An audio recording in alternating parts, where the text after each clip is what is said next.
Everybody, welcome back. I'm Deez. This is my workshop. We're going to do this isn't going to be a part two. Oops. Lathe compound carriage stop that I made. But what I am going to do is some more hot bluing. I want to rust protect this, but there's also this mill scale or coating on there from the foundry or wherever it was pressed out, probably hot rolled, something like that. I want to go ahead and knock off all the edges with a grinding wheel. And I'm going to switch out and use a wire wheel and try to get all the scale and everything off. I'm not going to bother with the screws. Those are fine. In addition to that, I'm not going to mess with the stainless steel rod. There's no reason to hot blue or mess with that. What I do want to hot blue are these three parts here. Now, before I take this off so we can clean it up, I wanted to just state that one thing, a little minor improvement that I wanted to make on this is I wanted this to be 90 degrees. Typically, I want this to be 90 degrees to the mounting system for the lathe bed. Now, there is some adjustment. I could actually rotate this left and right for various applications, different things going on, different setups, different projects, but for the most part, I want this to always be 90 degrees to, a 90-degree angle to the way that I'm mounting it. And I thought, well, if I go ahead and reorient this, then I can use just put some witness marks on both of these components so that I'll always know within a few thou anyway, where I can line this thing up, tighten it down, and it'll be pretty much 90 degrees to the way that it's mounting. So I went ahead and I did this off camera, but I put this back in the lathe or the mill vise. I used a parallel underneath, and I mounted it up, just snugged it enough to where this could still move. I didn't have this cranked down and super tight. And then I put in the drill chuck, the Jacob's chuck, in the mill quill, and then I put this rod in there, and then I was able to bring that down, get that to where it was freely moving up and down, and I add this to where it was all oriented 90 degrees to the quill, and this was parallel to my vise and the table. And then I just cranked on the back and tightened that up, and this was still able to come out. And now, thus, we are currently at 90 degrees to the mounting system. So the next thing I want to do is put some witness marks on here before we take this apart, and then we will clean it up. Let's figure out how to put some witness marks on here.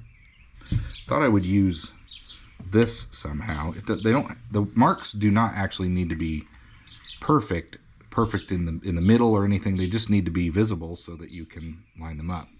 So I think what I'm going to do is actually put a mark on both sides just to help orient it.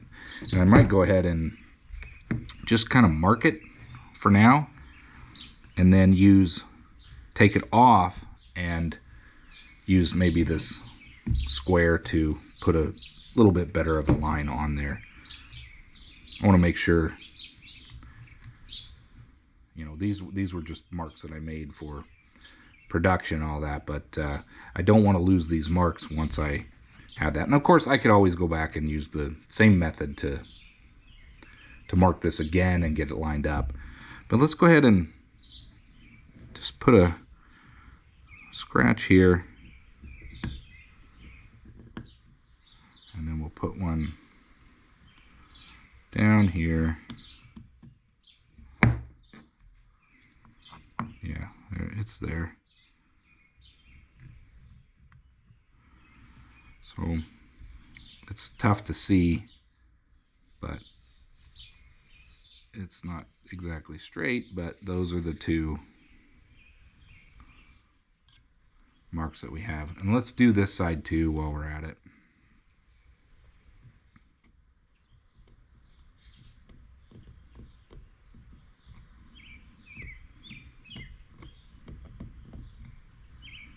See if I can't get that side too.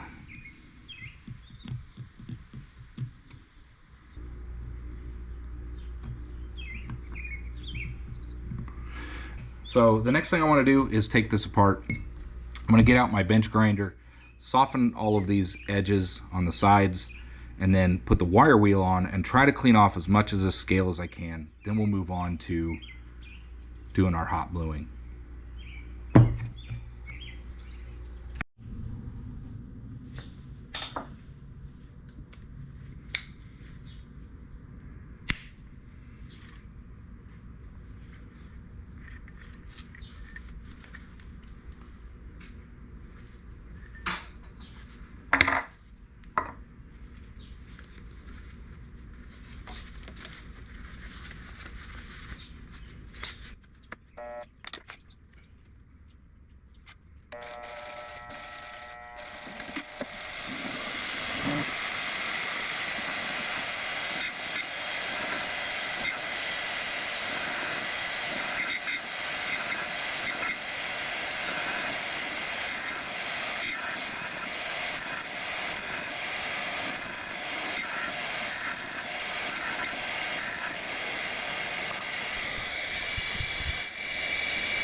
Let's hot blue these three pieces. We got them all cleaned up with the wire wheel.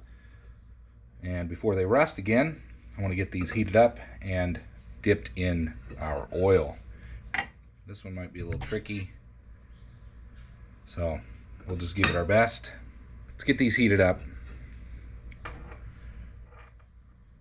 think that might work. And hot blue 'em. Okay, let's get started. We're going to start with this small one, and the round one, and then we'll move on to the other pieces.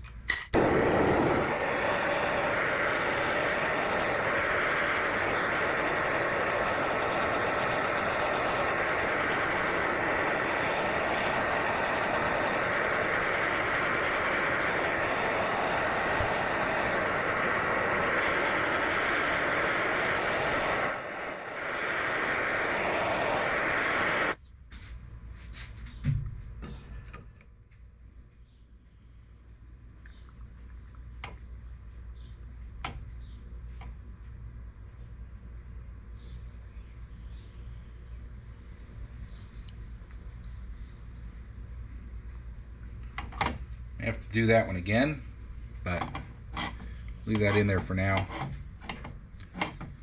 And we'll move on to one of these others.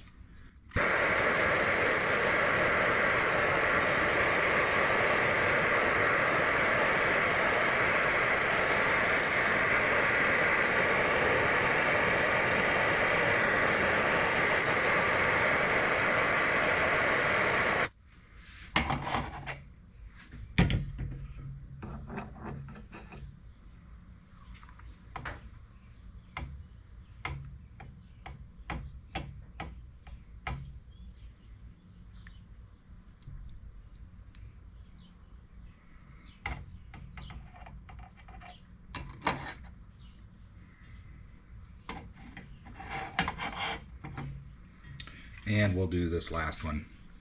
I have to redo these or do them again.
Well, there we go. I'm going to leave those in there. I'm not sure. I may need to do those one more time.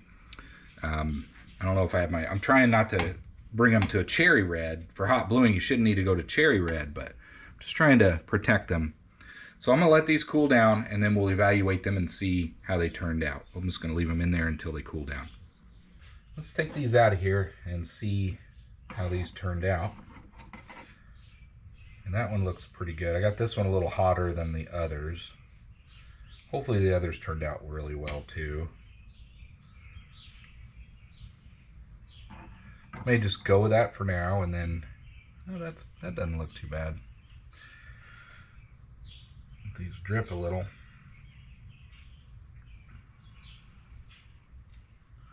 They look blue, but I don't know how thick that coating is on those.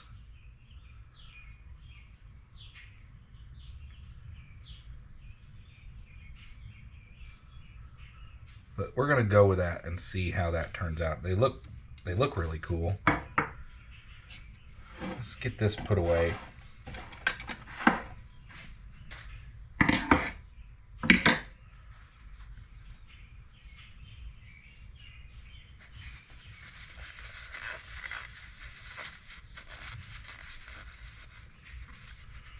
It looks really good. I'll get you in close after I get these cleaned off. We'll get up close on the workbench. But it looks really nice.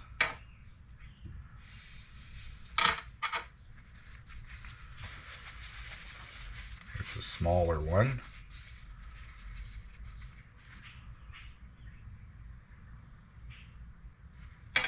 And the bigger one.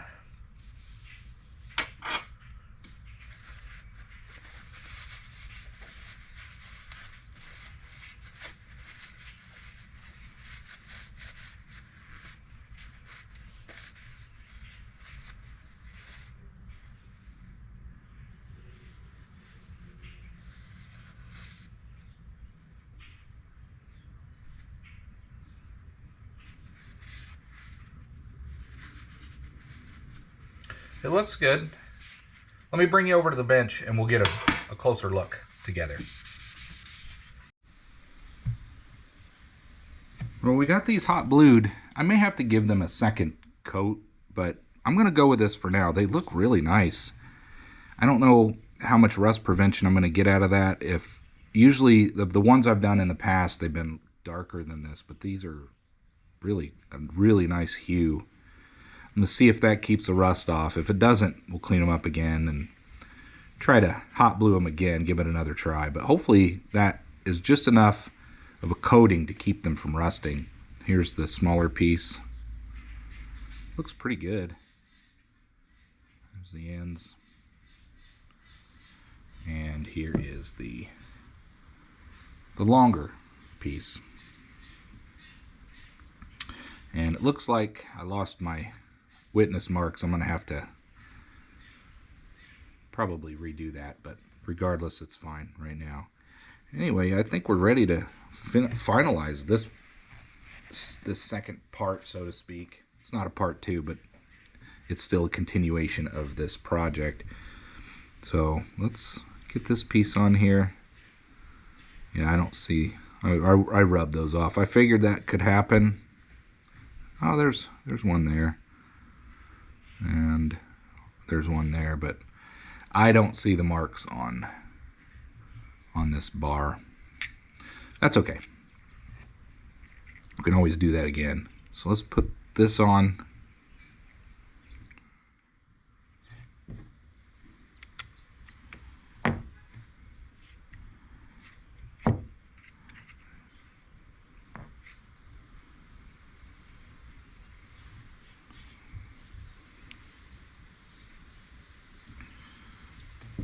Slide this in. We can eyeball it a little bit.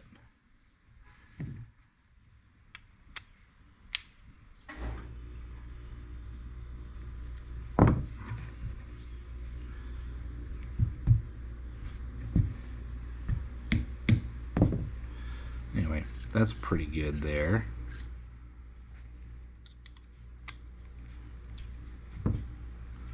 Still didn't warp it or anything, so that looks good. Put this in here.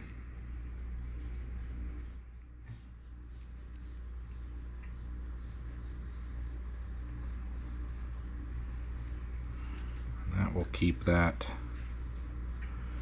from moving around too much.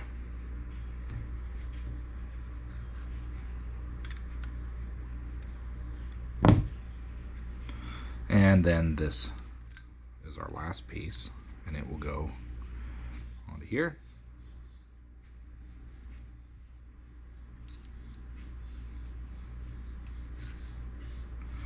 There we go.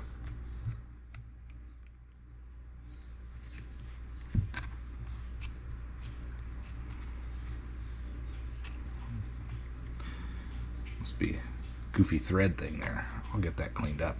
Let's go put this on the lathe, and then we'll just finish out this hot bluing episode.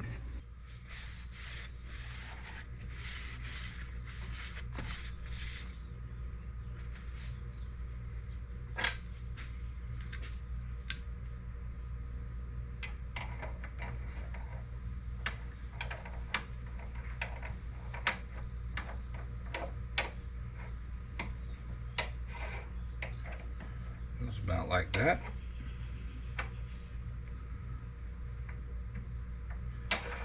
We can bring that in.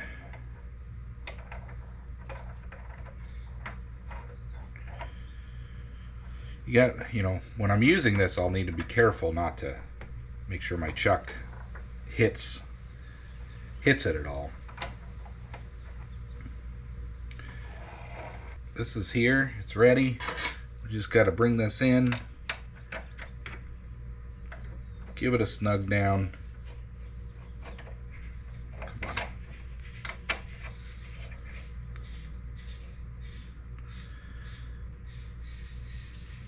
A little bit floppy there.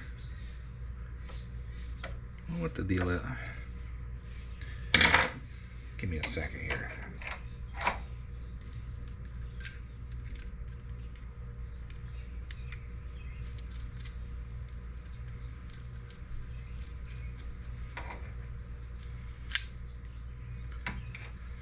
Okay, so when I want to use this, we just slide this in here.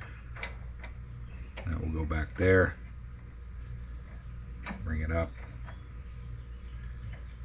Let's see, I'll figure out a system here, but if I just push that up, perhaps that will keep it in place long enough so that I can tighten it down.